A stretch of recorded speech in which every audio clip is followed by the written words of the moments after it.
கர்த்தரும் அருமை இரட்சகரும்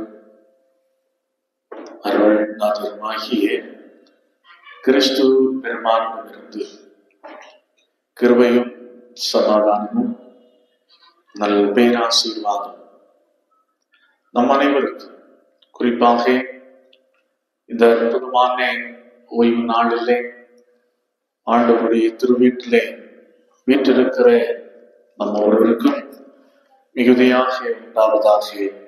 ஆமென். இந்த அற்புதமான நேரத்திலே சிந்தனைக்காக கொடுக்கப்பட்டிருக்கிற திருமறை பகுதி 1 ராஜாக்களின் புஸ்தகம் 19வது அதிகாரம் 9 முதல் 21 முடிய உள்ள வசனங்கள். 1 ராஜாக்களின் புஸ்தகம் 19வது அதிகாரம் 9 முதல் 21 முடிய உள்ள வசனங்கள். அதிலே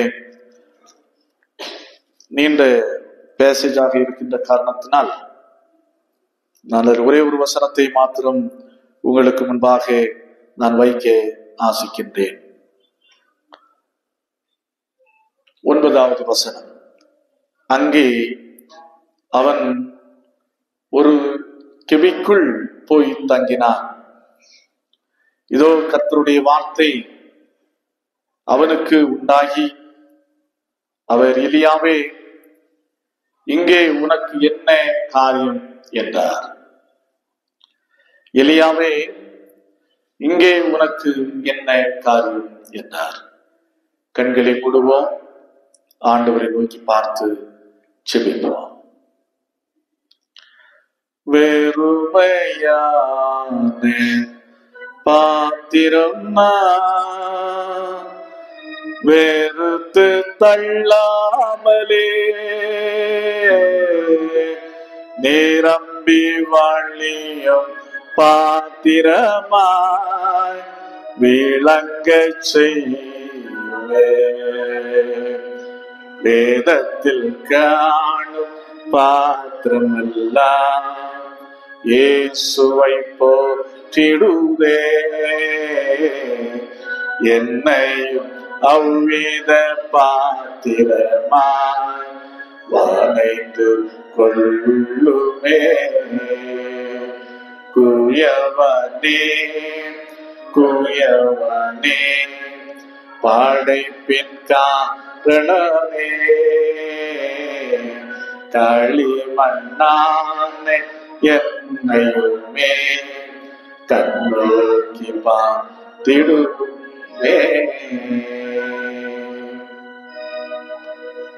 அன்பின் பரலோக கர்த்தாவே, வசனத்தை கொண்டு எங்களை வாழ வைத்துக் கொண்டிருக்கின்ற வாழ்வு நாயகர்களே, இந்த அற்புதமான நிலைக்காக நாங்கள் உனக்கு நன்றிகளையும் ஸ்தோத்திரங்களையும் துதிலே எடுக்கிறோம். குறிப்பாக சுவாமி, உம்முடைய வார்த்தையின் மகத்துவத்தை உணர்ந்தவர்களாய் உம்முடைய வார்த்தைகளை நாம் சிந்திக்க ஆயத்தப்பட்டிருக்கிறோம். நான் பரதேசியாய் தங்கும் வீட்டில் உமது பிரமாணங்கள் எனக்கு கீதங்களாயின, எனக்கு பாடல்களாயின என்ற சங்கீதக்காரனுடைய கூற்றை நாம் நினைக்கிறோம். ஆண்டவர் கண்ணோக்கி பார் சுவாமி. ஆண்டவரை மெய்யாகவே உம்முடைய வார்த்தை நாம் இந்த நாளிலே சிந்திக்க இருக்கின்ற வார்த்தைகளை எங்களுடைய வாழ்க்கையிலே நாங்கள் அபியாசித்துக் கொண்டு ஆண்டவரே அவைகளிலே மகிழ்ந்து களி கூறவும், அந்த வார்த்தைகளின் வெளிச்சத்திலே நாங்கள் நடக்கவும் அருள்புரியும். இரட்சகரே இயேசு நாமத்தில் ஜெபிக்கிறோம். ஜெபங்கேளும் அற்புதம் வைத்து நல்ல கர்த்தாவே, ஆமென். கிறிஸ்துவுக்குள் அன்பானவர்களே, கடவுளுடைய அழைப்பு மிகவும் வித்தியாசமானது. ஒவ்வொருவரையும் ஒவ்வொரு விதமாக ஆண்டவர் அழைக்கிறார். நம் அனைவருக்கும் நன்றாக தெரியும், மோசேயை எப்படி அழைத்தார் என்பது தெரியும். முட்செடியிலே காட்சி கொடுத்தார். முட்செடியிலே, எரிகிற முட்செடியிலிருந்து கடவுள் மோசையோடு கூட பேசினார். புதிய ஏற்பாட்டிலே கடவுள் சவுலுக்கு எப்படி அழைப்பு கொடுத்தார், தன்னை வெளிப்படுத்தினார் என்பது நம் அனைவருக்கு நன்றாக தெரியும். எதிர்பாராத வெளிச்சத்தின் மூலமாக சவுலை ஆண்டவர் அவரிடத்தில் வெளிப்படுத்தி சவுலை ஆண்டவர் தன்னுடைய ஊழியத்திற்கென்று ஆயத்தப்படுத்தினார். ஐடா ஸ்கட்டர் வெள்ளூர்லே ஆசிய அளவிலே மிகவும் புகழ்பெற்ற ஒரு ஆஸ்பத்திரி எது என்று சொன்னால் சிஎம்சி தான், கிறிஸ்டியன் மெடிக்கல் காலேஜ். அதனுடைய ஃபவுண்டர் யார் என்று சொன்னால் ஐடா ஸ்கட்டர். இந்த ஐடா ஸ்கட்டரை ஆண்டவர் எவ்வாறு தன்னுடைய ஊழியத்திற்கு என்று தயார்படுத்தினார் என்கிற விதம் மிகவும் வியக்கத்தக்க விதமாக இருக்கிறது. ஐடா ஸ்கட்டனுடைய பெற்றோர் இந்தியாவிலே மிஷனரியாக பணியாற்றுகின்ற 2ஆம் தலைமுறையினராக அவருடைய பெற்றோர் இந்தியாவிலே வந்து, குறிப்பாக தமிழ் மண்ணிலே அவர்கள் பணியாற்றினார்கள். ஐடா ஸ்கட்டனுடைய பெற்றோர் திண்டிவனத்திலே தங்கியிருந்து இறைப்பணி செய்தார்கள். அந்த சூழலிலே தான் அவர் ஒரு மருத்துவர், மெடிக்கல் மிஷனரி. அப்பேற்பட்ட ஊழியங்கள் நன்றாக போய் கொண்டிருக்கிறது. அதுவரையிலும் ஐடா ஸ்கட்டர் தன்னுடைய பெற்றோருடைய ஊழியத்திற்கு ஆதரவாகத்தான் இருந்தார். ஆனால் ஒரு கொடிய பஞ்சம் வந்தது. அந்த பஞ்சத்திலே லட்சக்கணக்கான மக்கள் மரித்து போனார்கள். அதிலிருந்து இந்த ஊழியத்தின் மீது ஐடா ஸ்கட்டருக்கு ஒரு சின்ன ஒரு கடினமான மனப்போக்கு உண்டாயிற்று. ஏன் அங்கிருந்து இங்கே வந்து நாம் கஷ்டப்பட வேண்டும், இவ்வளவு பெற்றோர் கஷ்டப்பட வேண்டியதன் அவசியம் என்ன, அப்படி என்றெல்லாம் ஊழியத்திற்கு ஒரு எதிர்மறையான சிந்தனை உடையவளாகத்தான் இந்த ஐடா ஸ்கட்டர் இருந்தார்கள். இந்த சூழ்நிலையிலே தான் எதிர்பாராத விதமாக ஒரே நாள் 3 ஆண்கள், ஒன்று விட்டு ஒன்று என்று 3 ஆண்கள் உதவியை நாடி இவருடைய வீட்டுக்கு வருகிறார்கள். யாரை அழைப்பதற்காக என்று சொன்னால் ஐடா ஸ்கட்டரை அழைப்பதற்காக. முதலாவது ஒருவர் வருகிறார். என்னுடைய மனைவி பிரசவ வேதனைப்படுகிறார், ஒரு சிக்கலான நிலையிலே இருக்கிறாள், ஆகவே அவளுக்கு பிரசவம் பார்க்க வேண்டும் அப்படி என்று ஐடா ஸ்கட்டரை அழைக்கிறார்கள். ஐடா ஸ்கட்டருக்கு போக ஆசைதான், ஆனால் எந்த விதமான மருத்துவ பயிற்சியும் இல்லை. ஆகையினால் அவள் போக முடியாது. அப்போதான் தந்தை சொல்கிறார், நான் வருகிறேன், நான் மனைவிக்கு பிரசவம் பார்க்கிறேன் அப்படி என்று சொன்ன போது அவர் சம்மதிக்கவில்லை. என்ன, ஒரு ஆண் பிரசவம் பார்ப்பதா, அதைவிட என் மனைவி செத்து போவது மேல் அப்படி என்று சொல்லி அவர் போய்விடுகிறார். இதே போலதான் 2வது ஒருவர் வருகிறார். ஒரே நாள்ல 2வது ஒருவர் வருகிறார். அவரும் கேட்கிறார், என்னுடைய மனைவி சிக்கலான நிலையில இருக்கிறார், பிரசவ வேதனைப்படுகிறாள், பிரசவம் பார்க்க வேண்டும் அப்படி என்று ஐடா ஸ்கட்டரை அனுப்புங்கள் அப்படின்னு கேட்கிறார். ஐடாஸ் கற்றோ படித்துக் கொண்டிருக்கிற ஒரு பெண்மணி, ஒரு பிள்ளை எப்படி போய் பிரசவம் பார்க்க முடியும் எந்த அனுபவம் இல்லாமல்? தந்தை சொல்லுகிறார், நான் வருகிறேன், நான் மருத்துவர் தான், நான் வருகிறேன். அதற்கு அவரும் ஒத்துக்கொள்ளவில்லை. மூன்றாவது ஒருவர் வருகிறார், அவரும் இதோடு தான் வருகிறார், மனைவிக்கு பிரசவம் பார்க்க. ஆனால் 3 பேருக்கும் சொல்லப்பட்ட பதில் நான் வருகிறேன், அல்லது ஐடாஸ் கற்று சொன்ன பதில் என் தந்தை வருகிறார். ஆனால் 3 பேருமே அதை ஏற்றுக்கொள்ளவில்லை, போனார்கள்.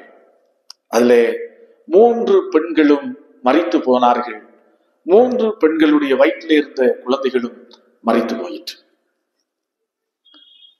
இந்த காட்சி ஐடாஸ் கற்ற உருகிட்டு, என்னடா ஒரு சமூகம் இது அப்படி என்று இப்பேற்பட்ட நிலையிலே இருக்கிற மக்களுக்கல்லவா இறைப்பணி செய்ய வேண்டும், தொண்டு ஆற்ற வேண்டும் அப்படி என்ற உணர்வு. அதுவரையிலும் ஊழியத்திற்கு ஒரு எதிர்மறையான சிந்தனை உடையவளாய் இருந்த ஐடாஸ் கற்று இந்த காட்சிகள், இந்த பெண்மணி இறந்து போன பெண்மணிகளை புதைக்க அடக்கம் செய்ய கொண்டு போன காட்சிகள் எல்லாம் ஒரு பெரிய தாக்கத்தை ஏற்படுத்தி ஆண்டவருக்கு தன்னை அர்ப்பணித்து அமெரிக்க தேசம் சென்று மருத்துவ பயிற்சி பெற்று இந்திய திரும்பி இப்பேற்பட்ட மக்களுக்காக ஸ்தாபித்ததுதான் இந்த கிறிஸ்டியன் மெடிக்கல் காலேஜ், CMC. கடவுள் எப்படி அழைக்கிறார் பாருங்க. ஒரு கடினமான மனநிலையில இருந்த ஒரு ஐடாஸ் கற்றை இந்த ஒரு நிகழ்வின் மூலம் ஆண்டவர் நிகழ்வை வெளிப்படுத்தி அதன் மூலம் ஆண்டவர் ஐடாஸ் கற்றை தன்னுடைய பணிக்கென்று உருவாக்கி எடுக்கிறார். அதே போலதான் இன்றைக்கு நாம் வாசித்து கேட்ட திருமறை பகுதியிலே அற்புதமாக பார்க்கிறோம். 2 பேரை கடவுள் அழைக்கிறார். யாரையெல்லாம் அழைக்கிறார்? ஒன்று எலியா, 2வது யார்? எலிஷா. 2 பேருக்கும் அழைப்பு வருகிறது. இந்த எலியா ஏற்கனவே ஊழியத்திலே இருந்து கொண்டிருக்கிறவர்.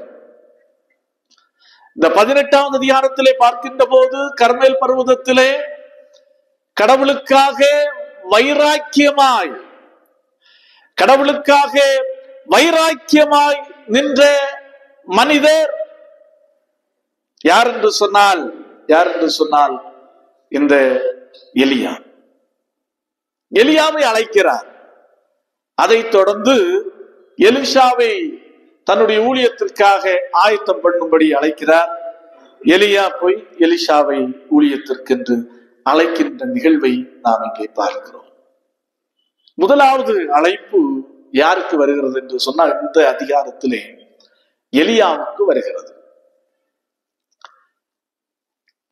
எலியா இப்போது கடவுள் அழைக்கிறார் என்று சொன்னா எங்கே போய் உட்கார்ந்து இருக்கிறார்? கெபியில போய் உட்கார்ந்து இருக்கிறார். தன்னுடைய வாழ்க்கையிலே தன்னுடைய உயிருக்கு அச்சுறுத்தல் என்று வந்தபோது எலியா மிகவும் பயந்தவனாக ஒரு சூறைச்செடியின் கீழே போய் படுத்து தூங்குகிறான். அவனுக்கு தூதர்கள் தட்டி எழுப்பி உணவை கொடுத்து நீ புறப்படு என்று சொல்ல அவன் 40 நாள் இரவும் பகலுமாக நடந்து எங்கே வருகிறார் என்று சொன்னால் ஹோரேப் என்ற மலைக்கு வருகிறார். ஹோரேப் என்பது சீனாவுக்கு ஒரே பேர், அனதர் நேம். சீனாய் மலையினுடைய சீனாவினுடைய ஒரு அடுத்த ஒரு பெயர் தான் இந்த ஹோரேப். இப்போது ஹோரேப்பிலே வந்த எலியா எங்கே போய் முடங்கி கிடக்கிறார்? ஒரு கெபிக்குள்ளே, ஒரு குகைக்குள்ளே போய் முடங்கி கிடக்கிறார். வாழ்க்கையிலே சந்தித்த சவால்களில் எதிர்கொள்ள மனதற்றவனாய், ஒரு தைரியமற்றவனாய், தன்னுடைய உயிரை குறித்துள்ள ஒரு அச்ச உணர்வுள்ளவனாய் அவன் கெபிக்குள்ளே கிடக்கிறான். அவனை பார்த்துதான் கடவுள் மிக அருமையாக அழைக்கிறார். பாருங்கள் எப்படி அழைக்கிறார். 11வது வசனத்தின் முதற் பகுதி. அப்பொழுது அவர், நீ வெளியே வந்து கர்த்தருக்கு முன்பாக பர்வதத்தில் நில் என்றார். முதலாவது நீ என்ன செய்?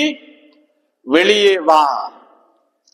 கடவுள் எலியாவுக்கு கொடுக்கின்ற ஒரு உன்னதமான அழைப்பு என்னவென்று சொன்னால், நீ என்ன செய்து வா? வெளியே வா. இருக்கிற இடத்திலிருந்து, உன்னை நீ மறைத்து கொண்டிருக்கின்ற இடத்திலிருந்து முதலாவது நீ வெளியே வா. அப்படி என்கிற ஒரு மாபெரும் அழைப்பை கடவுள் எலியாவுக்கு கொடுக்கிறார்.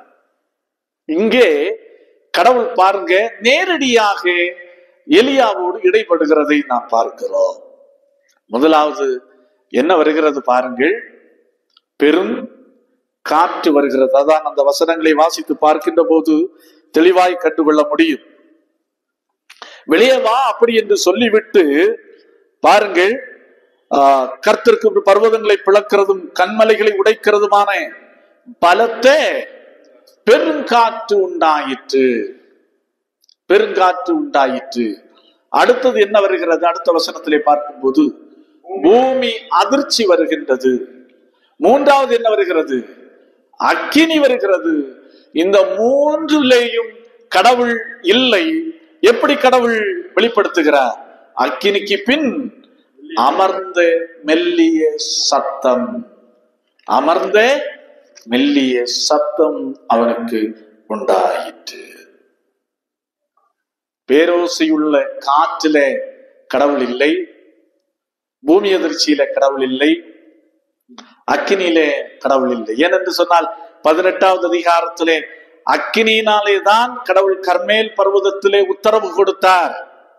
அதை நாம் தெளிவாய் கண்டுகொள்ள முடியும். ஆனால் இங்கே கடவுள் பெருங்காற்றிலும் இல்லை, பூமி அதிர்ச்சியிலும் இல்லை, அடுத்ததாக அக்கினியிலும் இல்லை. எப்படி?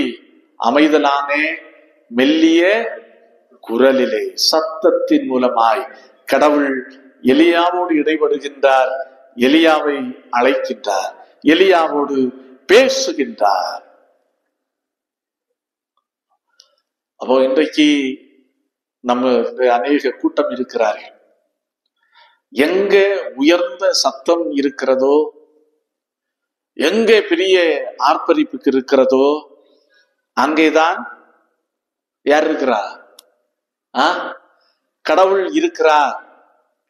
அங்கேதான் ஆவியானவர் இறங்கி வருகிறார்.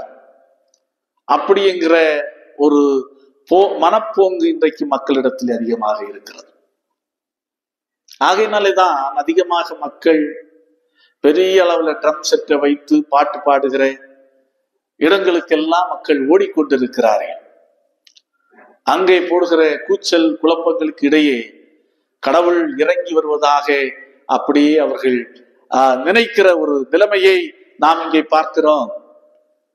ஆனால் கடவுள் எப்படி பேசுகிறார்? இங்க எப்படி பேசுகிறார்? 18வது அதிகாரத்திலே அக்கினியினாலே, அக்கினியின் மூலம் வெளிப்பட்ட ஆண்டவர் அமைதலான மெல்லிய குரலிலே கடவுள் என்ன செய்கிறார்? பேசுகிறார். என்ன பேசுகிறார்? முதலாவது நீ வெளியே வா என்று சொல்லிவிட்டு என்ன சொல்லுகிறார்? என்ன கேட்கிறார்? என்ன பார்த்து கேட்கிறார்? நீ இங்கே உனக்கு என்ன காரியம்? குகைக்குள்ளே முடங்கி கிடக்கிற எலியாவை பார்த்து கடவுள் கேட்கின்ற ஒரு பெரிய காரியம் என்னவென்று சொன்னால், உனக்கு இங்க என்ன காரியம்? உனக்கு இங்கே நீ என்ன காரியம்? நீ வெளியே வா, உனக்கு செய்ய வேண்டிய காரியம் நிறைய இருக்கு. பாருங்க, எப்பேற்பட்ட ஒரு வல்லமை மிக்க ஒரு தீர்க்கதரிசி. காகங்களை கொண்டு கடவுளால் அற்புதமாக போஷிக்கப்பட்ட ஒரு மனிதன். சாரிபாத் விதவையினுடைய வீட்டிலே அற்புதத்தை நிகழ்த்தின ஒரு மனிதன். கர்மேல் பர்வதத்திலே தனி ஒரு மனிதனாக பக்தி வைராக்கியமாய் நின்ற ஒரு மனிதன் இப்போது எங்கே கிடக்கிறான்? குகைக்குள்ளே கிடக்கிறான். குகைக்குள்ளே கிடக்கிற ஒரு மனிதனை பார்த்து கடவுள் அழைக்கிறான். பாப்பா, நீ வெளியே வா, நீ வெளியே வா. காரணம் என்னவென்று சொன்னால், அவன் இதுவரையிலும் சந்தித்திராத ஒரு அச்சுறுத்தல், இதுவரையிலும் அவன் வாழ்க்கை பற்றி எண்ணிராத அளவிற்கு ஒரு பயமுறுத்தல் அவனுக்கு உண்டாயிற்று.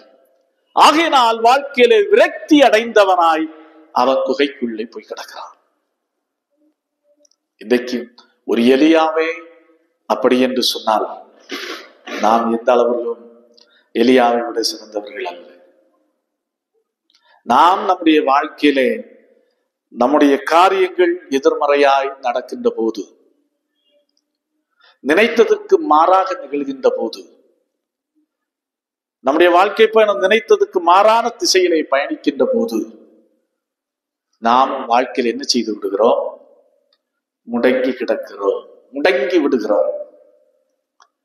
என்ன ஆண்டவரே இது? உமக்காக நான் எவ்வளவு பக்தி வைராக்கியமாக இருந்தேன், உமக்காக நான் எவ்வளவு செயலாற்றினேன், உம்முடைய நாமத்திலே நான் எப்படி நான் உம்மை பிரகாசித்தேன், ஆலயத்துக்கு தவறாமல் சென்றேன், ஆலய காரியங்களிலே பங்கெடுத்தேன், ஊழியங்களிலே பங்கெடுத்தேன், எனக்கு இது ஏன் ஆண்டவரே? அப்படி என்றுதான் அநேக நேரத்திலே நாம் முடங்கி விடுகிறோம். அதே போலதான் எலியாவில தாங்க முடியல. வாழ்க்கைக்கு வந்த பிரச்சனையினாலே அதை அவரால் ஏற்றுக்கொள்ள முடியவில்லை.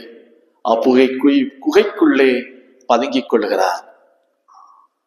கடவுள் அழைக்கிறார், எப்பா குகைக்குள்ள நீ என்ன செய்கிறாய்? வெளியே வா, நீ இருக்கிற நிலைமையிலிருந்து எழும்பு போகல, நீ வெளியே வா. அப்படி என்று கடவுள் எலியாவை அழைத்து அவனை சொல்லுகிறார். என்ன சொல்லுகிறார் என்று சொன்னால், எப்பா நீ வாழ்க்கையிலே உன்னுடைய ஊழிய பயணத்திலே நீ சாதிக்க வேண்டியவைகள் ஏராளம் இருக்கிறது அப்படி என்று சொல்லிவிட்டு கடவுள் 3 மிக முக்கியமான அசைன்மென்ட்டை கொடுக்கிறார். ஒன்று என்னவென்று சொன்னால், ஆசகேலை நீ சிரியாவின் மேல் ராஜாவாக அபிஷேகம் பண்ணு. அடுத்து யெகூவை நீ இஸ்ரவேலின் ராஜாவாக அபிஷேகம் பண்ணு. எலிஷாவை உன்னுடைய ஸ்தானத்திலே தீர்க்கதரிசியாக நீ ஏற்படுத்து அப்படின்னு சொல்றான். அவன் அழைச்ச உடனே பாருங்க எப்படி வருகிறான். அதான் ரொம்ப இன்ட்ரெஸ்டான ஒரு காரியம். 13வது வசனம், எலியா கடவுள் அழைக்கிறார். அமர்ந்த மெல்லிய குரலிலே அழைத்த உடனே 13வது வசனம் சொல்லுகிறது, அதை எலியா கேட்டபோது தன் சால்வையினால் தன் முகத்தை மூடிக்கொண்டு வெளியே வந்து. சால்வையினால மூடி கிடக்கிறான், மூடுகிறான் தன்னுடைய முகத்தை. அவனுக்கே தாங்க முடியவில்லை. எப்படி கடவுளை சந்திப்பது அப்படின்னு தாங்க முடியவில்லை. ஒரு புறத்துல ஒரு விதமான விரக்தி, இன்னொரு புறத்துல எப்படி அவரை சந்திக்க கூடும் அப்படி என்பதற்காக அவன் தன்னுடைய சால்வையினாலே முகத்தை என்ன செய்கிறான்? முகத்தை மூடுகிறான். முகத்தை மூடுகிறான். வெட்கத்தினால மூடுகிறான். நான் எப்படி இருந்தனா, எப்படி இங்க வந்து முடங்கி கிடக்கிறேன் என்பதை கடவுள் அழைத்த போது அவனால் கூட அதை ஏற்றுக்கொள்ள முடியவில்லை. ஆகையினால் வெட்கத்தினால் அவன் மூடுகின்றான். மூடி வெளியே வருகின்றான். கடவுள் அவனுக்கு சொல்லுகிறார். 3 காரியங்களை கொடுக்கிறதை நாம் பார்க்கிறோம். ஆம், கிறிஸ்துவுக்குள் அன்பானவர்களே, எலியா விதமாக முடங்குவதற்கு காரணம் அவன் சூழ்நிலைகளை பார்த்தான். சூழ்நிலைகளை அவன் பார்த்தான். அடுத்ததாக பயம் அவனுடைய கண்களை குருடாக்கி விட்டது. உயிரை குறித்துள்ள ஒரு பயம் அவனுடைய கண்களை குருடாக்கி விட்டது. ஏற்கனவே கடவுள் வெளிப்படுத்திய அதிசயங்களை கூட அவன் மறந்து போக வைத்தது. காரணம், அவன் தன்னை பார்க்கல, தன்னல்ல, கடவுளை பார்க்கவில்லை, சூழ்நிலைகளை பார்த்தான், முடங்கி கிடந்தான். கடவுள் அவனை அழைக்கிறார். நேரடியாகவே தன்னுடைய குரலினாலே அவனை அழைக்கின்ற ஒரு நிலையை நாம் பார்க்கிறோம். ஆம், கிறிஸ்துவுக்குள் அன்பானவர்களே, எலியாவை அழைத்த அதே மென்மையான குரல் நம்மை அழைக்கிறது. எப்படி அழைக்கிறது? வெளியே வா அப்படி என்று அழைக்கிறது. உன்னுடைய பிரச்சனை நிமித்தம், வாழ்க்கையிலே நீ சந்தித்த ஏமாற்றங்களின் நிமித்தம், வாழ்க்கையில சந்தித்த போராட்டங்களின் நிமித்தம், பொருளாதார நெருக்கடிகளின் நிமித்தம் நீ முடங்கி கிடக்கிறாயோ, அந்த நிலையை விட்டு முதலாவது எழும்பு. முடங்கி கிடக்காதே, எழும்பு, நீ வெளியே வா அப்படின்னு அழைக்கிறார். உண்மையாகவே இது எலியாவுக்கு உண்டான ஒரு மனச்சோர்வு. மனச்சோர்வில் இருந்து கடவுள் எலியாவை வெளியே வரும்படி அழைக்கிறார். மனச்சோர்வு எல்லா வியாதிகளை விட ஒரு ஆபத்தான ஒரு வியாதி. அந்த அமெரிக்க தேசத்திலே உளவியல் வல்லுநர்கள் ஒரு ஆராய்ச்சி செய்தார்கள். ஆராய்ச்சி செய்து அரசுக்கு ஒரு அறிக்கையை சமர்ப்பித்தார்கள். என்ன அறிக்கை என்று சொன்னால், இன்னும் 20 ஆண்டுகளுக்குள்ளே அமெரிக்க தேசம் ஒரு கொள்ளை நோயினாலே பாதிக்கப்படும். அந்த கொள்ளை நோய் எய்ட்ஸ் போன்ற கொள்ளை நோய் அல்ல, மனச்சோர்வு என்ற ஒரு கொள்ளை நோய் அமெரிக்க தேசத்து தலைமுறையை தாக்கி கொண்டிருக்கிறது. ஆகையினால் இன்னும் 20 ஆண்டுகளிலே இந்த மனச்சோர்வு நம்முடைய தேசத்து மக்களை ஒரு பெரிய தேச மக்களிடத்தில் ஒரு பெரிய பாதிப்பை ஏற்படுத்த போகிறது அப்படி என்று எச்சரித்தார். அதே போலதான் நம்முடைய வாழ்க்கையிலும் நாம் இருக்கிறோம். முடங்கி கிடக்கிறோம், சோர்வுற்று கிடக்கிறோம், தளர்ந்து போய் கிடக்கிறோம். எனக்கு மட்டும் ஏன் ஆண்டவரே இது என்று கேள்வி கணைகளோடு கிடக்கிறோம். எதுவரைக்கும் கர்த்தாவே என்ற புலம்பலோடு முடங்கி கிடக்கிறோம். ஆண்டவர் சொல்லுகிறார், நீ என்ன செய், கிடக்கிற இடத்திலிருந்து வெளியே வா அப்படி என்று அழைக்கிறார். இந்த சங்கீதக்காரனுக்கு இருந்த நம்பிக்கை இதே போன்ற சூழலிலே நமக்கு தேவை. இன்றைக்கு அதுதான் வாசித்து கேட்ட சங்கீதத்திலே மிக அருமையாக சங்கீதக்காரன் சொல்லுகிறான். 16வது சங்கீதம் 8வது வசனம். 16வது சங்கீதம் 8வது வசனம். கர்த்தரை எப்பொழுதும் எனக்கு முன்பாக வைத்திருக்கிறேன். அவர் என் வலது பார்சத்தில் இருக்கிறபடியால் நான் அசைக்கப்படுவதில்லை. பாருங்க, சங்கீதத்தினுடைய துவக்கமே எப்படி இருக்கிறது பாருங்கள். தேவனே என்னை காப்பாற்றும் அப்படி என்ற ஒரு புலம்பலோடு தான் சங்கீதக்காரன் தாவீது இந்த சங்கீதத்தை ஆரம்பிக்கிறார். ஆனால் அதே தாவீது சொல்லுகிறார், 8வது வசனத்திலே சொல்லுகிறார், என்ன சொல்லுகிறார்? கர்த்தரை நான் என்ன செய்து வைத்திருக்கிறேன்? கர்த்தரை எனக்கு முன்பாக நான் வைத்திருக்கிறேன். ஆகையினால் நான் என்ன செய்வதில்லை? அசைக்கப்படுவதில்லை. அவர் என் வலது பார்சத்தில் இருக்கிறார். ஆகையினால் நான் என்ன செய்வதில்லை? அசைக்கப்படுவதில்லை.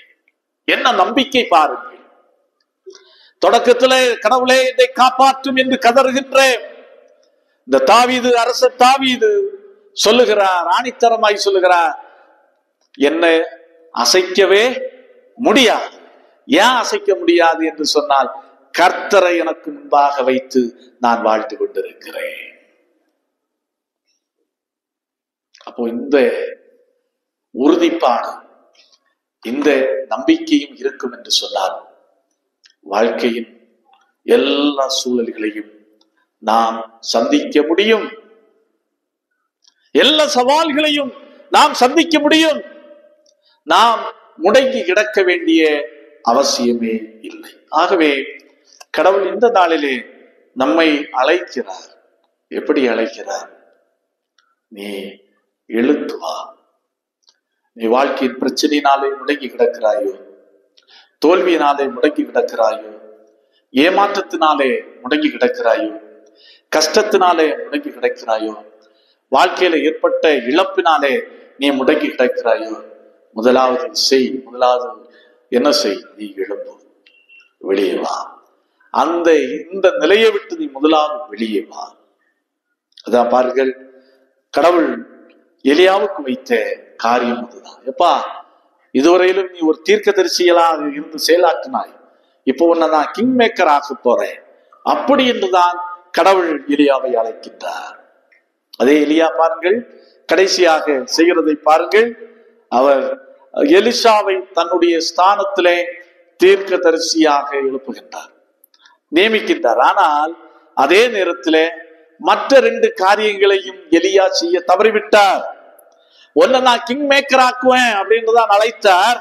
ஆனால் அவன் அதாவது ஆசகேலை சிரியாவிலே ராஜாவாக ஏற்படுத்தவில்லை, ஜெகுவை இஸ்ரேலை ராஜாவாக ஏற்படுத்தவில்லை. அவன் அந்த அளவுக்கு விரக்தி அடைந்து போயிருந்தான். அந்த நிலைமையில நமக்கு வந்துவிடக்கூடாது. ஆண்டவர் அழைக்கிறார், நீ வெளியே வா. அடுத்து 2வது அழைப்பு யாருக்கு என்று சொன்னால் எலிஷாவுக்கு வருகின்றது. அந்த அழைப்பு எப்படி வருகின்றது? எலியா மூலம் வருகின்றது. எப்பா, எலிசாவை உன்னுடைய ஸ்தானத்துல நீ தீர்க்கதரிசியாக நியமி. அதுதான் கடவுள் சொன்ன காரியம். எலியா வேற எதுவுமே செய்யல, நேராக போறார். தன்னுடைய சால்வையை தூக்கி என்ன செய்கிறார்? எலிசாவின் மேல போடுகிறார். அவ்வளவுதான். அவன் சொல்லுகிறான், நான் என் பெற்றோரை முத்தம் செய்து விட்டு வரேன், பெற்றோரிடத்துல சொல்லிவிட்டு வருகிறேன் அப்படி என்று சொல்லும் போது அனுமதி கொடுக்கிறார். என்ன சொல்ல? அனுமதி கொடுக்கிறார். எப்ப நீ போயிட்டு வா, ஆனா நான் செய்த காரியத்தை நீ என்ன செய்தாதே, மறந்து விடாதே அப்படி என்று சொல்லுகிறதை பார்க்கிறோம். அதுதான் 20வது வசனம், 1 ராஜாக்கள் 19வது அதிகாரம் 20வது வசனம். போய் திரும்பி, கடைசி பகுதி, போய் திரும்பி வா, நான் உனக்கு செய்ததை நினைத்துக்கொள். அவ்வளவுதான். கடவுளுடைய அழைப்பு பாருங்க, இங்க நேரடியாக இல்லை, மெல்லிய சத்தத்திலே கூட இல்லை. கடவுள் எலியாவின் மூலமாக செயல்படுகின்றார். அவன் சொல்லுகிறான், கேட்கிறான், நான் பெற்றோரை போய் பார்த்துட்டு வரணும், போயிட்டு வரட்டுமா? சரி போ, போய் சொல்லிட்டு வா அப்படின்னு அனுப்பி வைக்கிறார். ஆனாலும் சொல்லும் போது ஒரு கட்டளை கொடுக்கிறார், நான் உனக்கு செய்ததை நினைத்துக்கொள். ஏன்னா ஒருவேளை வீட்டிற்கு போகும்போது, வீட்டுல போன பிற்பாடு என்ன செய்ய முடியும்? மனசு மாறக்கூடிய ஒரு சூழ்நிலை உண்டாகும். ஆனா கடவுள் அழைக்கிறார். எப்பேற்பட்ட மனிதனை அழைக்கிறார்? ஏர் பிடித்து உழுது கொண்டிருந்த மனிதனை அழைக்கிறார். கடவுள் அந்த நாட்களில் எத்தனை பேர் இன்ஜினியர்ஸ் இருப்பாங்க, சயின்டிஸ்ட் எல்லாமே அந்தந்த காலத்துக்கு ஏற்றபடி இருந்திருப்பார்கள், மெத்த படித்தவர்கள் இருந்திருப்பார்கள். ஆனா யாரையும் கடவுள் அங்கே அழைக்கவில்லை. கடவுள் எலியாவின் மூலமாக யாரை அழைக்கிறார்? ஏர் பிடித்து உழுது கொண்டிருந்த ஒரு உழைப்பாளியை கடவுள் அழைக்கிறதை நாம் இங்கே பார்க்கிறோம்.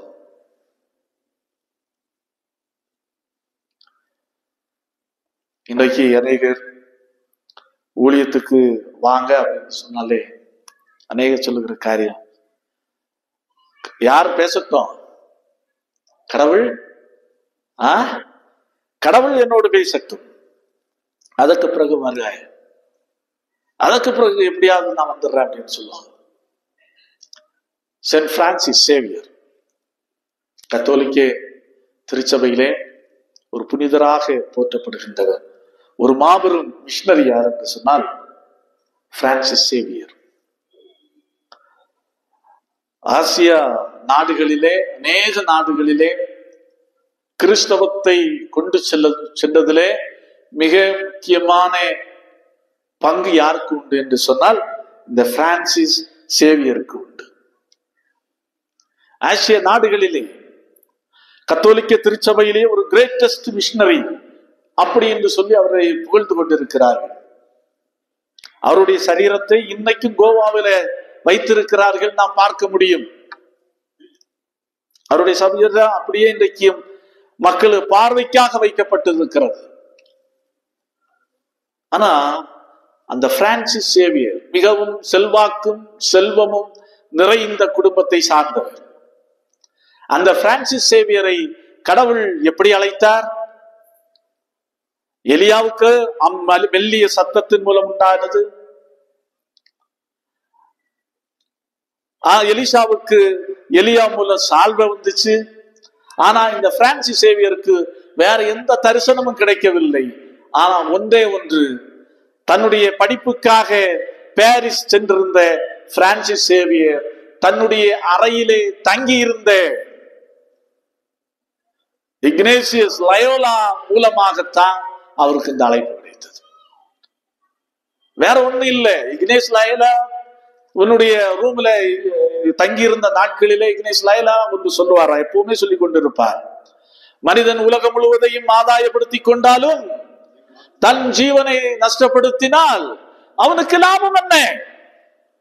இதை ரூம்ல இருக்கும் போது கூறி இந்த வசனத்தை சொல்லிக் கொண்டே இருப்பாராம். இந்த வசனம் யாரை தொட்டது?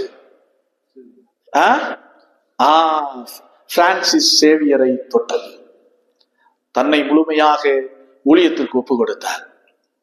தன்னுடைய வாழ்வை கடவுளுக்கு அர்ப்பணித்தார்.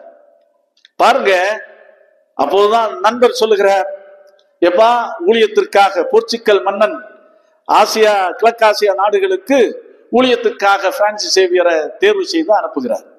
அப்போ நண்பன் சொல்றான், எப்பா ஒன்று செய், உன் வீடு பக்கத்துல தான் இருக்கு, நீ கிளம்பி போகும் முன்னாடி யாரை போய் பார்த்து ஒரு வார்த்தை சொல்லிட்டு வா, உன் அம்மாவை பார்த்து ஒரு வார்த்தை சொல்லி கொண்டு வா அப்படி என்று சொன்னான். பிரான்சிஸ் சேவியருக்கு தெரியும், நான் வீட்டுல போனா என்ன செய்ய முடியாது, திரும்பி வர முடியாது. அது நண்பருக்கும் தெரியும். ஆனால் அவர் சொன்னார், நிச்சயமாக நான் இந்த உலகத்தை விட்டு போறது உறுதி, ஆனால் விண் வீட்டிலே என் அம்மாவை நான் என்ன செய்வேன், சந்திப்பேன் அப்படி என்று சொல்லி கப்பல் ஏறினவர் தான் பிரான்சிஸ் சேவியர். பாருங்க கடவுளுடைய அழைப்பு. இந்த எலியாவை பாருங்கள், எலிசாவை பாருங்கள், கடவுளுடைய அழைப்பு தனக்கு இருக்கிறது என்று உணர்ந்த மாத்திரத்திலே அவன் நேராக பேரண்ட்ஸ் இடத்துல போறான். அடுத்து அவன் செய்த காரியம் என்னவென்று சொன்னால், தன்னுடைய வாழ்வுக்கு அஸ்திபாரமாய் அடித்தளமாய் இருந்த காரியத்தை அவன் என்ன செய்யறான், இருந்த மாடுகளை எல்லாம், நிலத்தை உழுவதற்காக வைத்த மாடுகளை எல்லாம் அவன் என்ன செய்கின்றான், அடித்து கொன்று சமைக்கிறான். சமைப்பதற்கு எதை விறகாக பயன்படுத்துகிறான், இந்த ஏரை அப்படியே உடைத்து போட்டு விறகாக பயன்படுத்தி எல்லா மக்களுக்கு அழைத்து விருந்து கொடுத்து விட்டு அவன் எங்கே போகிறான், ஊழியத்துக்கு போகிறான். சரி இருக்கட்டும், பார்க்கலாம், இவ்வளவு நமக்கு நிலம் இருக்கிறது, நிலப்புலன்கள் இருக்கிறது, மாடுகள் இருக்கிறது, அதை உழுவதற்கான ஏர்கள் இருக்கிறது, அதையா வேணும் செய்யணும், கொஞ்சம் அதையும் பார்த்து இதையும் கொஞ்சம் கவனிச்சுடுவோம் அப்படின்னு சொல்லி கூட அவன் இல்லை. இந்த நிலமும் இந்த மாடுகளும் இந்த ஏர்களும் என்னுடைய ஊழியத்திற்கு என்ன செய்யக்கூடாது, தடையாய் இருக்கக்கூடாது என்பதற்காக எல்லாத்தையும் கதையை முடிச்சிட்டு பக்குவமாக தன்னுடைய ஊழியத்திற்கு ஒப்பு கொடுத்து செல்லுகிறதை நாம் பார்க்கிறோம். என்ன ஒரு முழுமையான அர்ப்பணிப்பு. சரி, இது எல்லாத்தையும் விட்டாய், இனி உணவுக்கு என்ன செய்வது, தங்குவதற்கு என்ன செய்வது, எதிர்காலத்துக்காக சேமிப்பு எப்படி சேமிப்பது, பென்ஷன் இல்லை, இன்சூரன்ஸ் இல்லை, ஆனா எதிர்காலம் எப்படி இருக்கும், அதை பற்றி எல்லாம் அவன் கவலைப்படவில்லை. அவன் தெரிஞ்சிட்டு அழைத்த ஆண்டவர் என்ன செய்வார், நடத்துவார். அப்படியே அவன் அழைப்புக்கு இணங்கி போனான். இன்றைக்கு பாருங்கள், வாசித்து கேட்ட நற்செய்தி பகுதி மிக மிக அருமையான பகுதி. பாருங்கள், மிக அற்புதமான ஒரு பகுதி. இயேசு கிறிஸ்துவினிடத்துல ஒருத்த போய் சொல்றான், என்ன வந்தாலும் எது வந்தாலும் உம்மை நான் என்ன செய்வேன், பின்பற்றுவேன் அப்படி என்று சொன்ன உடனே இயேசு கிறிஸ்து அவனுக்கு சொன்ன பதில் என்ன, நரிகளுக்கு குழிகள் உண்டு, ஆகாயத்து பறவைகளுக்கு கூடுகள் உண்டு, மனுஷகுமாரனுக்கு தலை சாக்க இடம் இல்லை. எப்பா, ஆகாயத்து பறவைகளுக்கு கூட கூடு இருக்குப்பா, ஆனா நீ என்ன பின்பற்றி வருகிறன்னு சொல்லல, ஆனா எனக்கு தலை சாய்க்க கூட இடமில்லை அப்படி என்றுதான் கடவுள் சொல்லுகிறார். அடுத்து ஒருவனை அழைக்கிறார், வாப்பா என்ன நீ பின்பற்றி வா அப்படின்னு அழைக்கும் போது அவன் சொன்னான், என் தந்தையை நான் என்ன செய்ய வேண்டும்? அடக்கம் செய்ய வேண்டும். அதற்கு சொல்லுகிறார், நீ மரித்தோரை என்ன செய்யட்டும்? அடக்கம் பண்ணட்டும். நீ என்ன செய்வா? அதெல்லாம் பொருட்படுத்தா, நீ விட்டு விட்டு வா அப்படின்னு சொல்றான். அடுத்ததாக ஒருவன் சொல்கிறான், நான் உண்மை பின்பற்றி வர விரும்புகிறேன். அதுக்கு முன்பாக நான் உலகத்தின் காரியங்கள் எல்லாவற்றையும் நான் எப்படி வரணும்? அனுபவித்து விட்டு வர வேண்டும் அப்படி என்று சொல்லுகிறார். அதான் சொல்லுகிறார், எச்சரிக்கிறார், கலப்பையின் மேல் கை வைத்து விட்ட பின்பு பின்னிட்டு பார்க்கிறவன் தேவனுடைய ராஜ்யத்திற்கு தகுதியுடையவன் அல்ல. ஆம், கிறிஸ்துவுக்குள் அன்பானவர்களே, கடவுளுடைய அழைப்பு நமக்கு வந்து கொண்டே இருக்கிறது, ஏதோ ஒரு வகையிலே, ஏதோ ஒரு வழியிலே. அப்போ இன்றைக்கு கடவுள் நம்மை அழைக்கிறார். எதற்கு அழைக்கிறார்? வசனத்தின் மூலமாக நம்மை அழைக்கிறார். எதற்கு அழைக்கிறார் என்று சொன்னால், ஆவிக்குரிய மக்களாய் வாழ்ந்து ஆவிக்குரிய கனிகளை கொடுத்து வாழ கடவுள் நம்மை என்ன செய்கிறார்? அழைக்கிறார். இதுதான் கடவுள் இன்றைக்கு நம்மிடத்திலே எதிர்பார்க்கின்ற ஒரு மாபெரும் காரியம். இயேசு கிறிஸ்து சமாரியாவின் பட்டணத்தில் ஒரு கிராமத்தில் தங்க கேட்கும் போது அந்த கிராம மக்கள் அவர் ஏற்றுக்கொள்ளவில்லை. அப்போ இதை கண்ட ஒரு சீஷர்கள் இயேசுவை பார்த்து சொல்லுகிறார்கள், என்ன சொல்லுகிறார்கள்? கடவுளே, எலியா செய்தது போல நேரும் அக்கினிகளை வர வைத்து இவர்களை என்ன செய்து போடும்? கொண்டு போடும். இதுதான் இன்றைக்கு வாசித்து கேட்ட நற்செய்தி பகுதி. அதுல இயேசு கிறிஸ்து சொல்லுகிறார், என்ன முட்டாள்தனமா பேசுகிறீர்களே, மனுஷகுமார் கொல்லுவதற்கல்ல, எதற்காக வந்தார்? ரட்சிப்பதற்காக வந்தார். அதான் ஆவிக்குரிய மனிதன். மாம்சத்துக்குரிய மனிதன் வைராக்கியம் நிறைந்தவன். மாம்சத்துக்குரிய மனிதன் பழிக்கு பழி வாங்க துடிப்பவன். மாம்சத்திற்குரிய மனிதன் கடவுளுக்கு பிரியமில்லாத காரியத்தை செய்பவன். ஆனால் ஆவிக்குரிய மனிதன் அப்படி அல்ல. எல்லா மக்கள் மேலும் அன்பு கொண்டு எல்லா மக்களும் வாழ வேண்டும் என்று நினைப்பவன். அதான் ஒவ்வொரு மனிதனும் என் நண்பன், ஒவ்வொரு மனிதனும் என் சகோதரன் அப்படின்னு ஒரு பழமையான ஒரு பாடல் உண்டு. அந்த நிலைக்கு வருவதற்கு அதான் சொல்கிறார், ஆவியின் கனிகளை கொடுங்கள். ஆவியின் கனிகளில முதல் கனி என்ன? அன்பு. அன்பை வெளிப்படுத்தி வாழுங்கள். இல்லைன்னா ஒண்ணுமே இல்லை. இவ்வாறு கனி நிறைந்த வாழ்வுக்கு கடவுள் நம்மை அழைக்கிறார். கனி நிறைந்த வாழ்வுக்கு நம்மை அழைக்கிறார். ஆம், கிறிஸ்துவுக்குள் அன்பானவர்களே, அண்மையிலே அகஸ்டின் ஜெபக்குமார் ஜெம்ஸ் மிஷனரி இயக்கத்தினுடைய நிறுவனர் சொன்ன ஒரு உதாரணம். பீகார் பகுதியிலே ஒரு கேத்தலிக் சென்டர்ல இவரோடு ஃபாதர் பெர்க்மன்ஸ் இன்னொருவர் சேர்ந்து 3 பேருமாக செய்தி கொடுப்பதற்காக காரியங்கள் ஜெபிப்பதற்காக காரியங்களுக்காக அழைத்திருக்கிறார். எல்லா நிகழ்ச்சியிலும் வெற்றிகரமாக முடிந்தது. அங்கே ஏராளமான அருள் சகோதரிகள் இருந்திருக்கிறார்கள். எல்லாருமே கிட்டத்தட்ட முதிர்ந்தவர்கள், 70-80 வயதிற்கு மேற்பட்டவர்கள், 70+ என்று வைத்துக் கொள்வோமே, 70-80 வயதுக்கு மேற்பட்டவர்கள், பல உபாதைகளோடு கஷ்டப்படுகிற மக்கள். அந்த அருள் சகோதரிகள் இவர்களிடத்திலே ஜெபிப்பதற்காக கடந்து வந்தார்கள். அவர் சொல்லுகிறார், யாருமே என்னுடைய சரீரம் அங்க வலிக்குது, இங்க வலிக்குது, அந்த நோய் இந்த நோய்னால நான் கஷ்டப்பட்டுட்டு இருக்கிறேன், எனக்கு சுகந்தாருங்க, பலந்தார தர ஜெபிங்க அப்படின்னு கேட்கவே இல்லையா? ஒன்றே ஒன்றுதான். அந்த முதிர்ந்த நிலையிலும் அவர்கள் என்ன கேட்டார்களாம் என்று சொன்னால், நாங்கள் இன்னும் யாரை போல் மாற வேண்டும்? இயேசுவை போல் மாற வேண்டும். இன்னும் இயேசுவை போல் நாங்கள் திகழ வேண்டும். அதற்காக அதற்காக நீங்கள் செபியுங்கள் அப்படி என்று கேட்டார்களாம். அப்பேற்பட்ட ஒரு வாழ்வுக்கு நேராகத்தான் கடவுள் நம்மை அழைக்கிறார். இன்றைக்கு அநேக நேரத்துல கடவுளை எல்லாம் நான் எப்படி வைத்திருக்கிறோம் என்று சொன்னால், நமக்கு வீடு கட்டி தருகின்ற இன்ஜினியராக, நோய்க்கு இன்ஜெக்ஷன் போடுகின்ற ஒரு டாக்டராக, அப்படி கார் தருகின்ற ஒரு முதலாளியாக, அப்படித்தான் நாம் இன்றைக்கு கடவுளை அப்படியே ஆக்கி வைத்து வாழ்ந்து கொண்டிருக்கிறோம். ஆனால் அப்படி இல்லை. கனி நிறைந்த வாழ்வு நமக்கு அவசியம். ஆகவே அன்பார்ந்தவர்களே, உணர்வோம். அப்பேற்பட்ட வாழ்வுக்கு கடவுள் நம்மை இந்த நாளிலே வசனத்தின் மூலமாக நம்மை அழைக்கிறார். ஆகவே ஒப்பு கொடுத்து அவருடைய உண்மையான மக்களாக வாழ்வோம். ஆண்டவர் தாமே இந்த வார்த்தைகளை கொண்டு நம் ஒவ்வொருவரையும் ஆசீர்வதிப்பாராக. ஆமென்.